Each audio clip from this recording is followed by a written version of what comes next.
Hello students, welcome back to this grammar lecture from your ACE Grammar book. How are you all? Hope all of you are fine and enjoying yourself at home. Today we are going to study chapter number 16, that is can, may, should, must. So what is the meaning of this one? This means they are modals, or we can call them modal auxiliaries. So this is new for you. So this lesson we will understand in very well in detail. तो आप ये पूछोगे कि models क्या होते हैं, क्योंकि हमने ऐसा वर्ड तो कभी सुना ही नहीं है. So let's start this chapter number 16, can, may, should, must, so that you can understand this chapter very nicely. Let's read the sentence and try to understand this lesson. Now here the sentences are, she can wrap the gift. So here can in this sentence it is showing the possibility कि वो कर सकती है. Means it is showing her capability कि she is capable of doing that thing, wrapping the gift. You may go home now means what? कि वो अभी घर जा सकता है. तो here also some kind of possibilities है क्या वो घर जा सकता है. Rohit should take an umbrella. तो यहाँ पे उसको दिखाया गया है कि उसे अम्ब्रेला ले लेना चाहिए. Rohit should take an umbrella. We must complete the work tonight. तो हियर इट इज़ गिवन कि यस आपको करना ही है, 100% you have to do this work. So here model work must is use. We must complete the work tonight. So all these words which are written in bold, the words in bold are called modal auxiliaries. Modal auxiliaries or modals. ऐसे जो word can, then, may, should, must, all these words are modal auxiliaries. हम उसे model भी कह सकते हैं.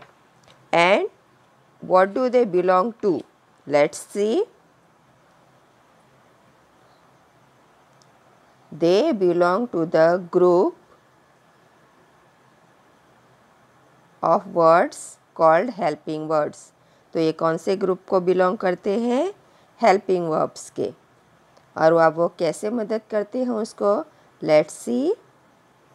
Models help modify the meaning of the main verb. जो main verb होता है, तो आगे वाले सेंटेंस में मेन वर्ब क्या था? रैप. उसके साथ हमने लगाया helping verb can.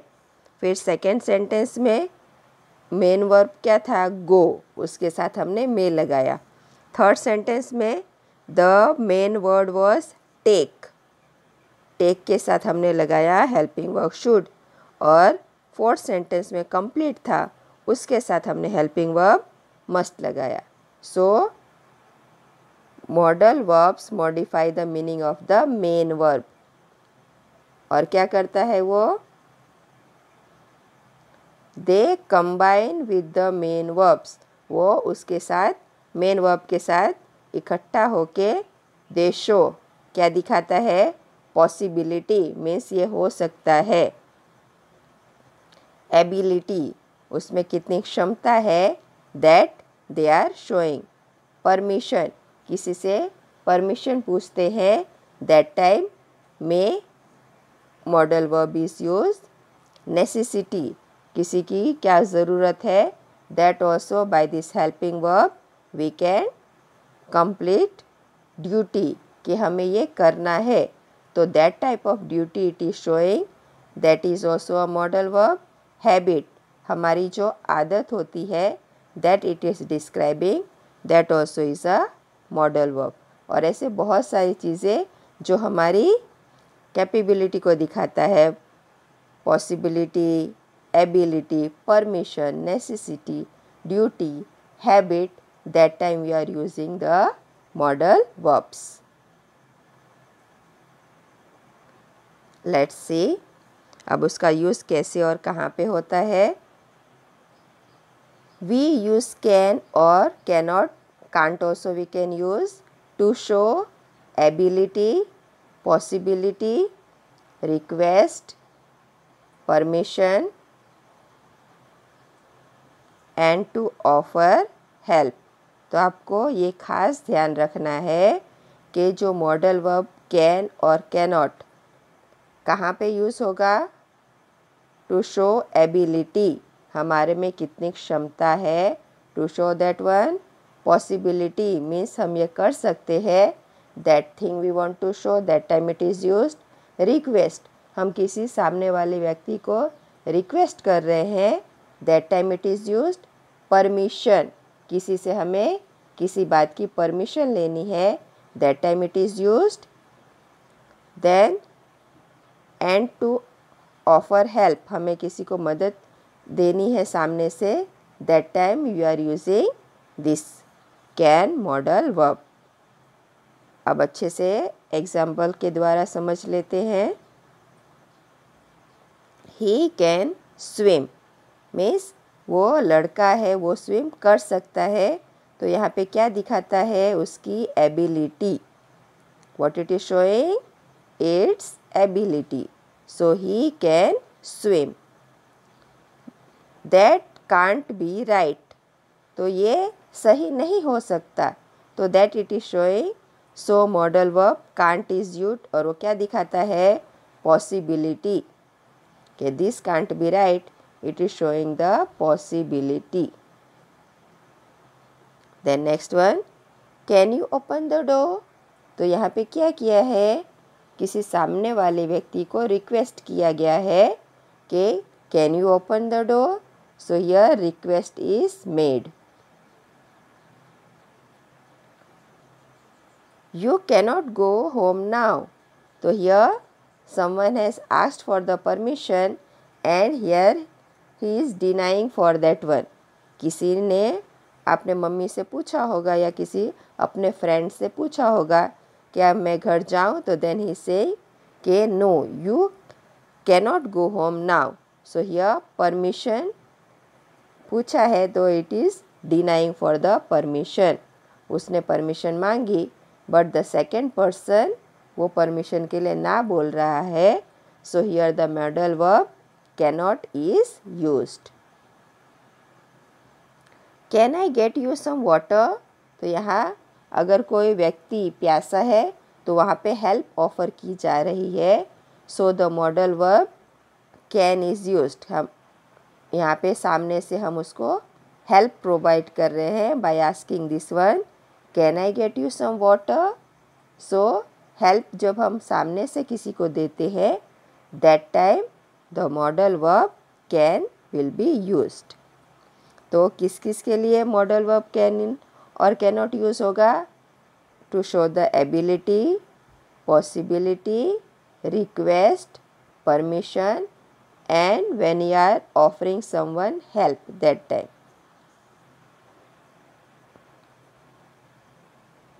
Now when the modal verb may or may not is used. अब वो कैसे और कहाँ पे यूज़ होता है. Let's see. To show that something is possible. तो जो मे है वो क्या दिखाने के लिए यूज़ होता है कि हाँ कोई चीज़ पॉसिबल है, कि ये चीज़ हो सकती है. Although we are not too sure about it. हम उसके लिए 100% श्योर नहीं है कि हाँ ये होगा ही, मगर हम उसके लिए 50% श्योर है कि हाँ ये चीज़ उससे हो सकती है. That time the model verb may is used. जब कोई पॉसिबल थिंग दिखाता है कि ये चीज़ हो सकती है, that time the modal verb may will be used. कैसे? The crow may fly away. तो crow वहाँ पे रूफ पे या घर के छत पे कहीं पे बैठा है, तो यहाँ पे पॉसिबिलिटी कि वो उसे उड़ना हो तो उड़ेगा, नहीं तो नहीं भी उड़ सकता है. So here 100% we are not sure, इसलिए the crow may fly away कि वहाँ से वो उड़ जाएगा. तो हो भी सकता है या नहीं भी हो सकता है.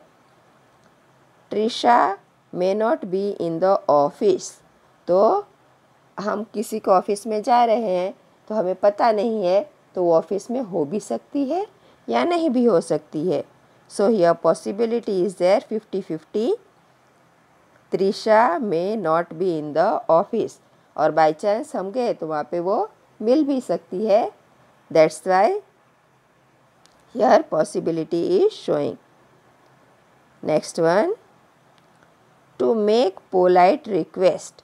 हम किसी को, सामने वाले व्यक्ति को रिक्वेस्ट करते हैं. That time also the model verb may will be used. और मेनली ये इंट्रोगेटिव सेंटेंस में यूज़ होता है. कैसे? May I borrow your book for a week. अगर हमारा कुछ वर्क इनकम्प्लीट है, हम सामने वाले व्यक्ति से वो बुक ले रहे हैं अपना वर्क कंप्लीट करने के लिए, तो हम उसको रिक्वेस्ट करेंगे ना. सो हम कौन सा मॉडल वर्ब यूज़ करके कर सकते हैं? May I borrow your book for a week. तो पोलाइट रिक्वेस्ट जब हम करना चाहते हैं, politeness should be there. That time modal verb may will be used. May I play with your toy car. अगर हम किसी के घर गए हैं, उसका कार पसंद आ गया, उस कार से हमें खेलना है, तो पहले उसकी परमिशन लेनी पड़ेगी. तो पोलाइट रिक्वेस्ट करके we can ask this question, may I play with your car please, like this. Model verb अगर हम यहाँ प्लीज़ नहीं लगाएंगे तो भी चलेगा, क्योंकि मे में वो पोलाइटनेस आ गई है. पोलाइटनेस के रूप में ही हम उसे लेते हैं. So may I play with your toy car. तो जब भी हमें पोलाइट रिक्वेस्ट करना है, परमिशन लेनी है, तो that time may model will be use. To ask permission और टू रिफ्यूज़ परमिशन. अगर हमें किसी से परमिशन लेनी है या परमिशन के लिए ना बोलना है, that time modal verb may will be used. May I come in please. तो यहाँ पे व्हेन वी आर इन, हमें क्लास में अंदर जाना है, किसी के ऑफिस में जाना है, प्रिंसिपल के ऑफिस में जाना है, तो हमें पहले परमिशन लेनी होती है. That time it will come may I come in please. Permission लेके तभी हम अंदर जाते, सीधा कभी भी अंदर घुस नहीं जाते हैं.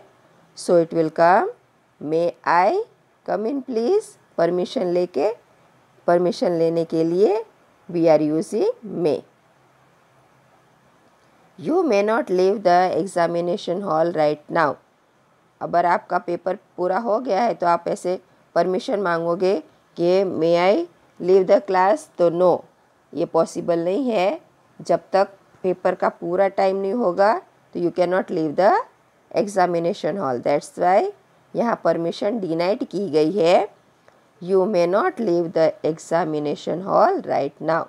तो परमिशन मांगने के लिए या परमिशन ना कहने के लिए the model verb may and may not will be used. अब ये मे और कैन में क्या डिफरेंस है वो देखते हैं.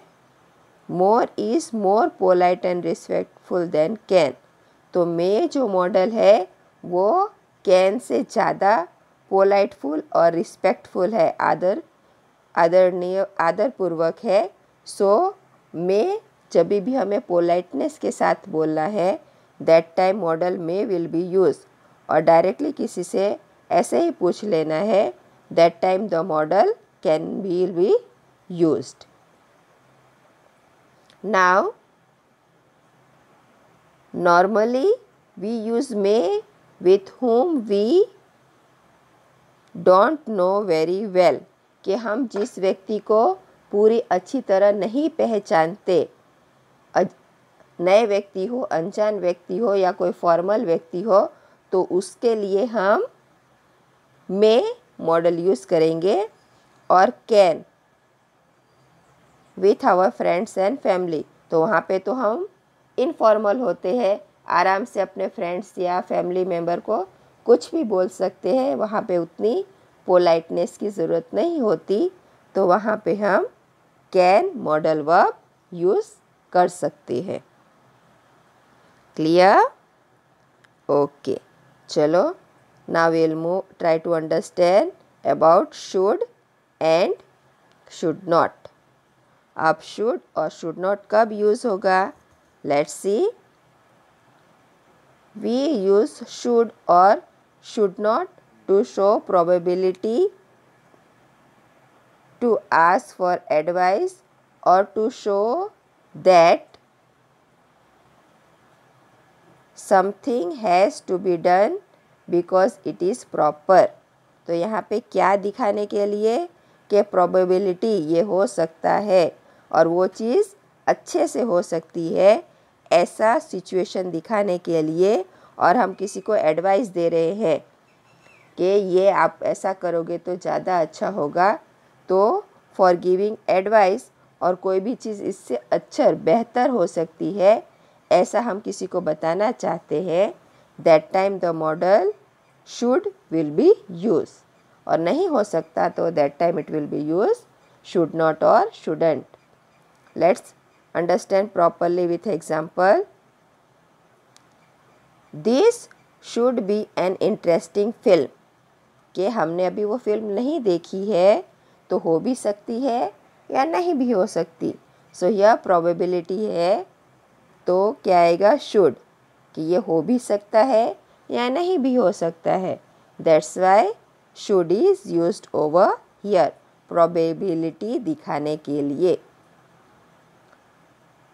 You should not leave the door unlocked, तो यहाँ पे मम्मी पापा जब घर से बाहर जाते हैं तो ये हमें एडवाइस दे रहे हैं कि कभी भी आप घर से बाहर जाओ तो दरवाज़ा खुला रख के नहीं जाना है, उसे लॉक करके जाना है. So here advice is given, so it will come you should not leave the door unlocked. Then you shouldn't cycle so fast, तो यहाँ पे भी एडवाइस दी गई है. क्यों? अगर हम ज़्यादा फास्ट साइकिल चलाएंगे तो there will be possibility of falling down from the cycle, any accident is there, सामने से कोई आ रहा है तो उससे एक्सीडेंट हो सकता है, तो any possibility is there no. तो इसलिए यहाँ पे बड़े हमें एडवाइस दे रहे हैं, तो that see shouldn't cycle so fast, कोई भी अनहोनी हो सकती है, so we should listen to the advice of elders. तो एडवाइस के लिए here it is use shouldn't. You should be polite to everyone, तो ये यहाँ पे दिखा रहा है to show that something is proper. क्या दिखाने के लिए मॉडल वर्ब यूज हुआ है? To show that something is proper, कि ये चीज़ बहुत अच्छी है आपके लिए. कौन सी चीज़? तो you should be polite to everyone, हमें सबके साथ आदरपूर्वक, विनम्रतापूर्वक व्यवहार करना चाहिए. तो this is a good behaviour, तो हम किसी को दिखा रहे हैं कि ये आपके लिए अच्छा है. दैट्स वाई दिस, और वो आपको मानना नहीं मानना वो आपके लिए है, मगर ये दिस आपको दिखाता है कि आपके अंदर ये गुड क्वालिटीज़ इनकलकेट होगी. That's why should modal verb is used. Now next one, our modal verb is must. तो वो कब यूज़ होता है? Let's see.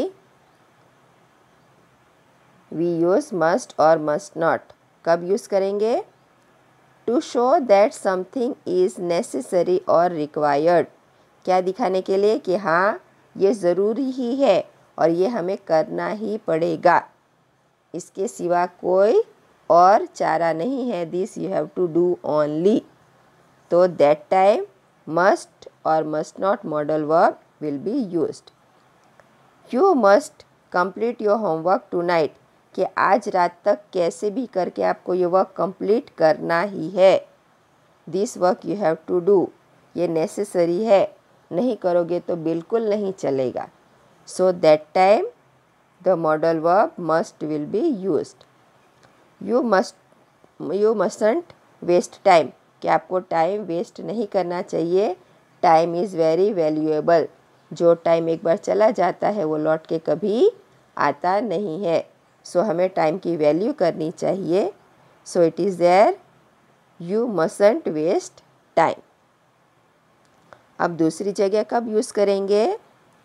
To show that something is a duty, कि ये हमारी ड्यूटी है, ये हमें करना चाहिए, वो दिखाना है। That time the model verb must will be used. कैसे? Let's understand with the example. You must clean the utensils after cooking, कि हमने खाना बना लिया तो वेसल्स को दूसरे में पलट के रख दिया, तो वहाँ पे प्लेटफॉर्म या जो भी बर्तन है उसे क्लीन करके रखना चाहिए। तो ये ड्यूटी है आपकी। गंदा छोड़ोगे तो all the insects and everything will come. Yes, तो हमारी ड्यूटी दिखाने के लिए भी मस्ट यूज़ होता है। You must clean the utensils after cooking. Next one, you mustn't joke about this, यानी किसी के बारे में हमें जोक नहीं बनाना चाहिए, उसका मजाक नहीं उड़ाना चाहिए। तो ये हमारी ड्यूटी है, गलत बात है वो गलत ही होती है। That's why we must not joke about this. You mustn't joke about this. Then next one, और कब यूज़ होगा? To show that we are sure that something is true और सर्टन, जब हमें पता है कि ये चीज़ 100% है ही, एकदम सत्य है, एकदम सच है। That time also we are using the model verb must. Now example से समझते हैं। सपना मस्ट बी स्लीपिंग नाउ, तो हम अबाउट 99% तो हम श्योर है कि सपना सो ही रही होगी। So that time we are using must. This painting must be very expensive, तो पेंटिंग को देख के ही हमें पता चल गया कि हाँ ये होना ही चाहिए कि ये पेंटिंग ज़्यादा महंगी होगी। एक्सपेंसिव में महंगा। So this painting must be very expensive.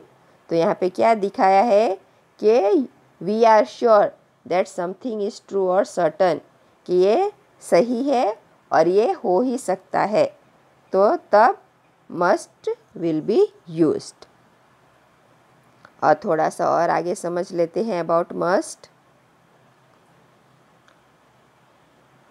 To show that we have reached a conclusion based on the information we have, तो हम किसी नतीजे पे आए हैं, हमारे पास कोई जानकारी है, उसके नतीजे पे आए हैं, तभी भी हम मस्ट यूज़ कर सकते हैं। कैसे? You have been studying all day, कि आपने पूरे दिन पढ़ाई की है। You must take a break, तो आप थोड़ा आराम करना चाहिए, इसलिए मस्ट यूज़ हुआ है। कि यहाँ पे कंक्लूज़न पे आए हैं, आपने जो आगे जो काम किया है उसके बेसिस पर आपको ये ब्रेक मिल रहा है। तो जब भी हम कोई नतीजे पे आते हैं, that time also must we can use. कैसे? You have been studying all day, उसने देखा है कि आपने पूरे दिन पढ़ाई की है, इसलिए आपको ब्रेक मिल रहा है फ्रेश होने के लिए, तो इसलिए यूज़ हुआ है must. You must take a break. You mustn't drink in insufficient light, you will damage your eyes. तो यहाँ पे क्या कहा गया है कि हमारे पास हमें पता है कि जो पढ़ रहा है उसमें लाइट कैसी है, इनसफिशिएंट, काफ़ी नहीं है। तो you mustn't read in insufficient light, तो कम लाइट होगी तो आँख पे इफ़ेक्ट करेगी और इससे हमारी आँख खराब हो सकती है। दैट्स वाई उसे कहा गया है कि you mustn't read in insufficient light.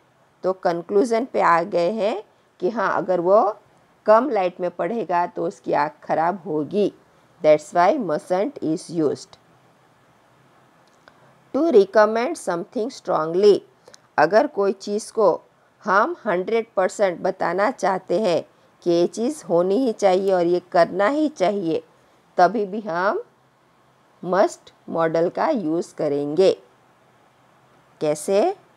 The food here is excellent, you must try it. कि हम उस रेस्टोरेंट या होटल में जाके आ चुके हैं और हमें पता है कि यहाँ का फूड बहुत ही अच्छा है, तो दूसरे को हम ये बता सकते हैं कि yes you must try it, कि आपको ये ट्राई करना चाहिए। तो हम अपने जो व्यू हो उस पर 100% हमें बिलीफ है, तो ऐसे चीज़ को बताने के लिए हेल्पिंग वर्ब मस्ट का हम यहाँ पे यूज़ कर सकते हैं। The food here is excellent, you must try it.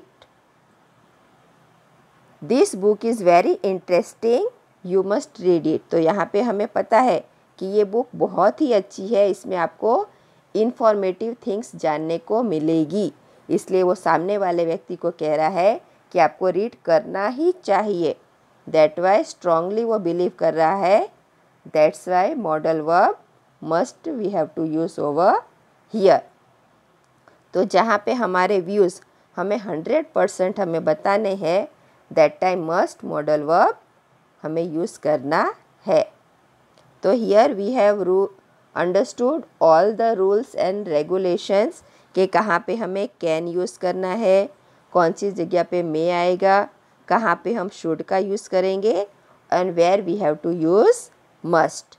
तो आपने ये पूरा लेसन अच्छे से समझ लिया होगा।